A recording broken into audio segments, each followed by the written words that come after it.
Hi everyone, my name is Andreas. I've been moderating this panel today. I think seeing that video clearly demonstrates what you can achieve by coming up with a new concept. So, Xian, on that, how did you come up with that new concept? So first of all, hello everyone. Super happy to be here at Level Up Sport Tech Innovation and Exposition. How I came up with the idea is just like to see the people. Basically, when you do a trick with the ball, you can capture the attention of people, and you don't have to do it especially on the football pitch. You can do everywhere. And I realized there is a lot of kids and young people who wanted to have exposure. So I was thinking about some people, they don't have the chance to have a coach, to have infrastructure, to have a team. So the easiest form to play football is 1v1. When I was a kid, I was playing with the Wembley goalie. You know, you have one goalkeeper and you play against everybody. So I just came up with a simple version of that, and I realized like the kids love it. And the reward was immediate. So I started to do it one country, two country, and it started to be all over the world. So obviously, this kind of a Dubai, UAE-born concept, which is great to see. And this is, as we saw in the previous video, and from Dubai Sports Council's kind of vision, this is what we're trying to achieve. So kind of you mentioned about your experience, what actually, what was the biggest experience in your life that kind of gave you this drive, and why did you actually choose Dubai as well? So the experience who make me doing this is like I was a football player who play in the pro club, but sometimes when you do in an ecosystem where not everybody can understand who you are, it's kind of difficult to express yourself. So I was trying to go step by step to be able to find myself, build my character. I was able to travel the world, do freestyle shows, street football competition. I arrived at one point, I wanted to create a platform for the others. So that's why I wanted to create a sport who allowed anybody to participate anytime, anywhere, and no need infrastructure. But at one point I realized I need a place where they can understand that. And to be honest, in Europe, it was a little bit closed-minded. Everything is about football, 11 aside. It's you try something new. It's not football. It's not pure football. I wanted to find a place where you can, be open-minded. And when I came to Dubai, that's the feeling I got, because you get people from all over the world, different experience, and so that's why I chose this place to start the project. Fantastic. So I think, as you saw, the actual concept has been, gamified and put into a technology aspect. So as you saw, all the kind of players and that were found on the street, if you like, through your tournaments, got created with NFTs and stuff like that. So that kind of concept, when Tolly is here and he's the one that came up with that concept, when you kind of met with him, what was your initial reaction when he proposed that to you? I cannot say real, but I will say, it was interesting to connect with someone who doesn't know about football, because he has different perspective. He's come from the fight industry, and basically when I start the concept, I wanted to also tap on different formats, different thinking, and to meet with Tolly was really a win, because you don't think about football like usually people think. He tried to find new ideas. He goes to technology side. He goes to fan engagement. So it was a totally new perspective for me, and that was the best meeting, and that's how we came up with this Fantastic. project. So it's kind of the UFC of soccer is kind of how I kind of termed it, and I think that's how Tolly termed it the first time he came to me. So Tolly, tell us about your kind of why you saw this as the potential, and why you wanted to build the technology into it, and give us a bit more of your background as well. Yeah, so like Sean mentioned, my background is in fighting sports for the last 20 years. And when I met Sean, he pitched me with the very simple pitch. I want to build the UFC of football. So I've been in fighting sports for 20 years, did more than 120 events, built different formats. So I was sold immediately, UFC of football, because I thought he can bring these guys like Neymar and Dani Alves to fight in a cage. And it's like, I'm in, who can you bring to fight? It's like, no, bro, no, it's not fighting. It's a new format. But I told him straight that I don't like football. And then he turned it around again. He's like, okay, I will ask you the question, why don't you like football? And I gave him the straight answer. 22 guys running around one ball, 90 minutes. It's boring, right? It's too long, and I'm not used to it. I like fighting sports. So then he turned it again. It's like, okay, this is what Urban Ball is about. 1v1, short fight, short duration, 3 minutes, and full action. And it's like, okay, if I'm one of the 4 billion people who are not a football fan, right? That format, if it's interesting for me, it might be interesting for others as well. So in the beginning, it was not immediately me thinking about tech. It was just looking at common sense, right? It's the biggest sport in the world. It starts to become boring for Gen Z, right? And these new kind of formats, they're popping up and they're very successful. 3 versus 3, 5 versus 5. So this whole 1 versus 1 idea with short action games was super interesting. And how to involve tech with it was actually a perfect timing, because I moved to Dubai in the same time with Sean, and I moved here because I wanted to build EX Sports. And EX Sports is a fan engagement platform, NFT marketplace, etc. And then the timing was right, because we said, okay, if we're going to create NFTs, they have to have real utility. We can then create a game with him to build something that can, then also survive when the crypto market crashes, right? And we see it right now. Like Sakar mentioned before in one of the panel sessions, Web3 gaming is kind of dying. But who is paying attention is the telco operators. So our game is still live. We are now negotiating with T-Mobile that is going to back us on season 2 in the US next year, because the game itself on the app is super successful when it comes to data consumption, etc. Right? So yeah, we built the game. It was perfect fit into this whole storytelling, giving the kids the opportunity to be part of the game, to become an in-game character, and we're using this now to grow. With telco operators backing to get into other markets. Fantastic. So I think when kind of my background is in technology, so software development, that's how I met these two, because they came to me and they said, look, we would like to kind of develop this concept. So this is kind of what interested me as well, because I saw a real use case, not just creating a token and trying to sell it and pump it and the likes. So this kind of is, it's been 3 years now, the app is still live. And one of the key aspects as well is the streaming aspect of this within the app. So give us a bit more about that and kind of the predictions that you can achieve from that. So the streaming aspect of the app is still important because content is still king. So with live events, we will always be able to pull in new users. We had an event 2 weeks ago, 25,000 new registrations, 75% activation of wallets in a 2 hours period. So content is still king to bring in people. The live events of Urban Ball also being streamed always pulls in the user to register. But the problem of most of the streaming platforms is once the event is finished, the user leaves. And this is where the games are important. So our last event had actually 15,000 registrations. And then we had 861,000 transactions within 72 hours because people stay and then start playing the games, right? So streaming is always important of user onboarding, and games is important to keep them engaged, right? And then the token is the last part. It's the loyalty and rewards program that people can earn to then redeem again inside the ecosystem. Exactly. So you mentioned fan engagement, so let's not forget Suhail at the end. So Suhail, you created the first kind of pro football club from fan engagement. So please give us your journey. It's a UAE born club that you set up within 365 days, I believe. So please give us your journey. Yeah, for sure. First off, thank you for having me on the panel. My name is Sohail Var. I'm the founder and owner of Palm City FC. We're a pro football club that was built in only 365 days on social media using the power of our community.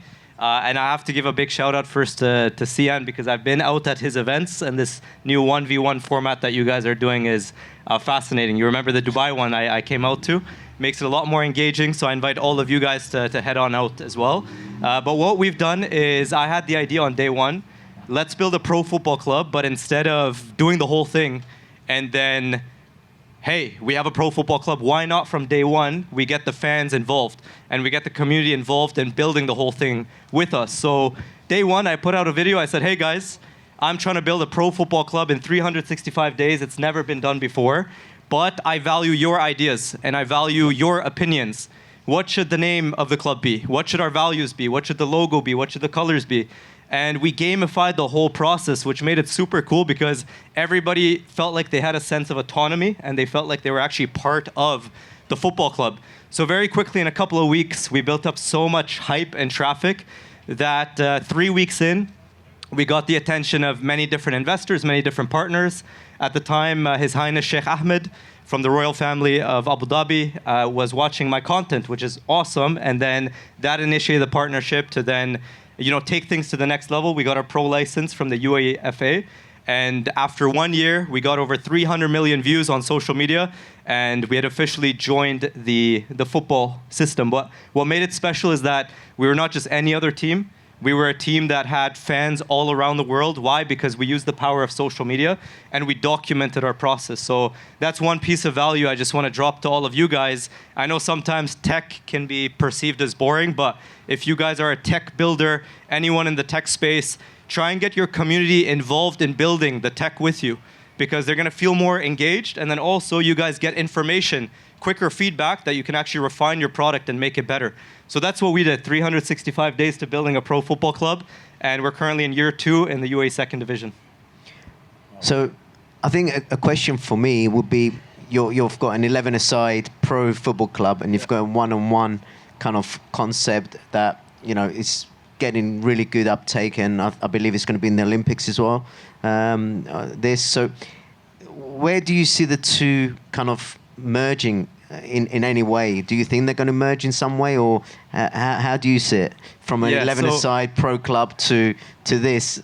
What I want to start a bit of a discussion. No, it's a good here. question. I actually really like the 1v1 format. So I got into UFC about 3 years ago, and that started becoming my second sport, UFC and then boxing. Why? Because I love the whole combat element of, on the day of the fight, it's entertaining, but the lead up is where the entertainment actually happens. It's that beef, the trash talking, it's the creating the hype leading up to the event. So even when I came out to watch your event, Sian, and be part of it, seeing the two competitors kind of beef it out a couple of weeks prior, that was super entertaining. With our stuff, 11v11 football, it always has its place, right? That is normal football. But now it's 90 minutes, it's a bit longer. So what we've tried to do is, like you guys said, content is king. So tap into the content to make it more engaging. So we showcase the behind the scenes of our players, their lifestyle, how do they think before games. I'm trying to create a bit of beef as well with the other teams in the league. But it's difficult when nobody else is having the same type of social media presence. So I think one thing we can do, and we talked about this previously, is maybe doing like a 1v1 competition where the winner then gets a pro trial with our football club. And I think that's for us a big vision as well, is we want to give opportunities not just to the kids in academies and to the kids with resources, but to the kids in the streets of the favelas and everywhere around the world. So I think that's something cool that we can do to kind of bring the two together. Do the 1v1 format, and then if there's a good talent out of that, we bring them into the 11v11 and see how they do. Yeah, I think that's actually what the Urban Ball concept came about. And as you saw from the video, a lot of the tournaments happened in kind of this more deprived areas, and given these kids real kind of opportunities to come out to Dubai, for example.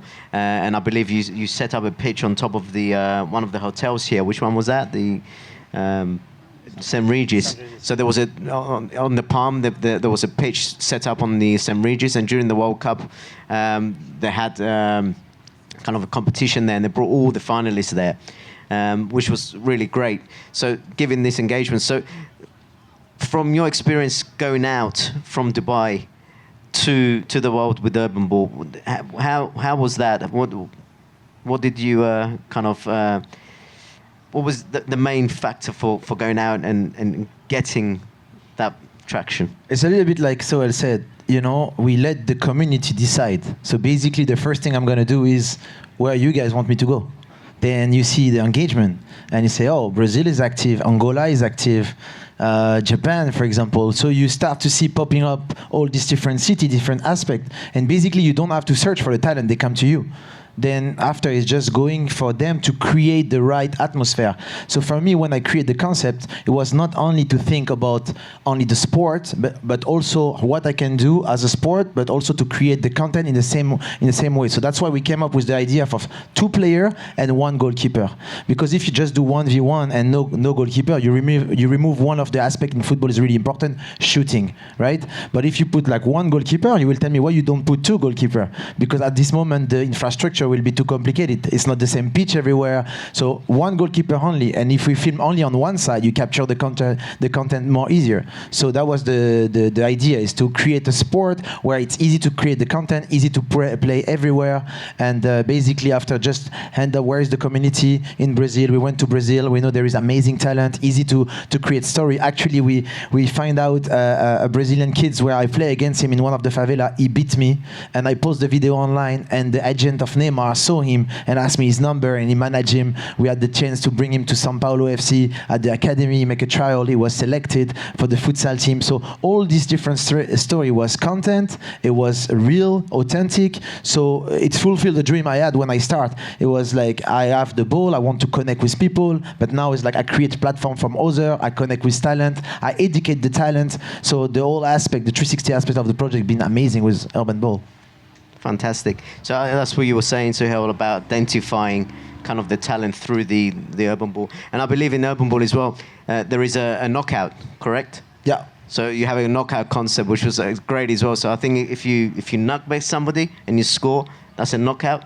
Yeah, you wanted to have an unpredictable aspect of the game, where it's not like in football, one of the boring matter is like when you win 3-0 and you manage the game. So we don't want that. In fighting is the same. Like you can maybe dominate the fight, but maybe after at the end of the fight you receive a punch and you KO. Even though you dominate, you will lose. So that was the idea of the KO in Urban Ball fight. Is basically to find the rules where it's fair enough, but you can still lose the game even though you win 5-0. So every time you score the goal, you keep the ball. That's the rule.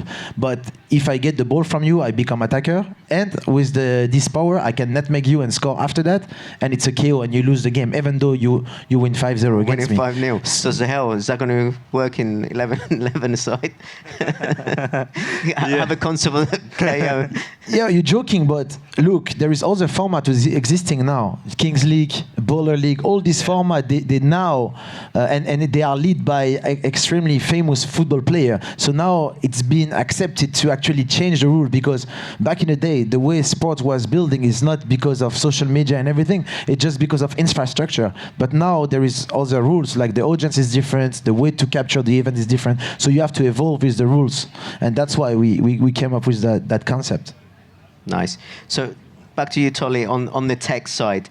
So the first kind of season, if you like, of Urban Ball kind of finished. Where's it leading to? Where's the next phase? So before I want to go back to the tech, I want to again verify what he said before as well, that when you follow the content strategy of fighting and bring it into football, you see a huge difference. So when I met Sean, he was already famous. He had 16 million followers.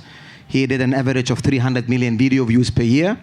And when we launched Urban Ball, it went up for season 1 to 1.8 billion views. Why? Nice. Because we were focusing on creating this authentic content. Sean is very famous for not making people, embarrassing them, and all of that. But when we started creating this authentic content of going to the favelas, going to the slums in Africa and scouting for talent, and then actually giving these talent a real opportunity in a football club, we saw the difference 6 times higher on the content viewing, right? So right now we are super confident that season 2 we're going to reach over 2-3 billion video views. The video that you saw also is only half of the story of what we have done. It stops here with the GCC qualifier. The GCC qualifier actually happened at the Emaar Burj Park, backed by Emaar, next to Burj Khalifa. The finale of the event was in Abu Dhabi. So season 1 was completed with 1.8 billion views, right? And over $1.1 million in revenues for pre-game items, right? So it was a success, season 1. Last year we were part of the Olympics in Paris. We are not an Olympic sport. We will never be an Olympic sport. But what we did in Paris last year, we did the activations in the city parallel to the Olympic event. He was invited to carry the torch. as a player, as an athlete. He was honored there to be carrying the torch. So that was good for us to be part of the Olympics there. But we focused on the social impact that the Paris city can do. And we had a massive activation event there as well. And now we are, again, like I mentioned before, finalizing a deal with T-Mobile to do the activation events next year as part of the FIFA World Cup. And this is where we're going to have Urban Ball Season 2, right? Being 6 weeks in the US with FIFA and doing the 8 qualifiers and the finale event in New York. So this is where we're going to also launch the second phase of our tech. And the second phase, what we need in the tech is to make everything what we did and make it scalable. Because us going to Brazil again, us going to the slums in Africa, and last minute organizing these tournaments is fun, it's exciting, but it's not scalable. And it's just logistically not possible. So we're going to launch the Urban Baller app, and the Urban Baller app is going to be an Urban Ball global community, where you, Andreas, you can download, create a profile, find Suhail, challenge him, play against him on this 1 versus 1 format, win points, rise up in the ranking, and then qualify yourself to be part in our league. So when we go next time to Africa, we only go once, and we organize a regional tournament where we already have the data of millions of people who are playing in our format. But how do you verify that? So this is where the AI part comes in. So when you now challenging Suhail, all you need right now is a third friend who will now hold your phone and open the camera, and the camera will then film the game, and the AI recognize the rules of the game. So you can't cheat. You create content. The content goes back into the platform, and then the AI recognize automatically the rules and distributes the points, allowing you to rise up in the ranking. So it's the first AI referee tool that we are implementing through Urban Baller app. AI refereeing. Excellent. So Suhail, AI refereeing? Yeah, AI referee. I mean, we have VAR now, which is a very questionable thing. But yeah, we're also using tech in many different ways. So for us, the two kind of things we're looking at is one on the performance side, and then the second one on the scouting side. And these are all things that we're still implementing as a new football club, because we just started last year, so we're now year 2. But we just, for example, got GPS trackers across our academy. So as we try and scale up, for us, it's all in the details. So even today, walking in, seeing some of the products and the services around in the tech space, it's all about the details of kind of analyzing, players' performance, especially in modern football. Nowadays, it's so competitive. Yes, of course, you can kind of stand on the side of a football pitch, look at someone and say if they're good or not. But having the data on max sprints, on pass completion, on goal scored, all that type of stuff, it's super important for us to be able to identify that early and better than any other football club, especially now as a UAE second division club. No other club really does that. So if we can do that better than any other club, that puts us in a much better position to succeed. Very good. So just to close off, so Xian, what's your dream for Urban Ball? With my journey, I was able to travel the world, discover talent, exchange, experience so many things. So now my dream is just to open the door for the new ones and to give them at least the same experience I could have and change their life. So that's my dream. So you set up the academy for this as well? Yeah? I set up an academy in Dubai with a full methodology. We train barefoot, actually, exactly like the kids in the favelas for many reasons. We try to educate the kids. I got also myself three kids, 3 boys, where I have a big responsibility to raise them. So through this project also, it's allowed me to find the energy and to find the nice drive to actually put the right value. So yeah, my dream is actually to build a platform for anybody in the world who is talented but doesn't have any visibility opportunity to be able to excel just with his talent, and from that moment give him the education tools or give him the audience from our community to be someone else. Very nice. And Tolly, from your side? My side is to make money and back him up and make money as much as possible. I love the project now. We do big social impact in these favelas, in these communities there, right? I love the idea right now how we are parallel to these major sporting events and not go to the main stadiums, but actually go to the neighborhoods that need, activations, events, and opportunities. So I like that. But yeah, plugging in the tech, the big vision is to make money. And so, when's Ronaldo joining you? Ronaldo, we're already in talks. We'll see. Our vision is, on the football side, we want to become the biggest and the best football club in this region, and I'm very confident we're going to achieve that in the next couple of years. We want to be in the Asian Champions League.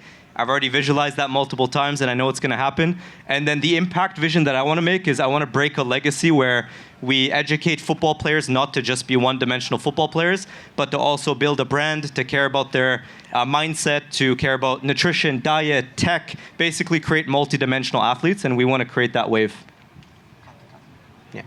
I think we have some time for some questions. Does anybody from the audience have any questions? No time for questions. So thanks very much for listening, Xian, Tully, Sohail. Thanks very much for your input.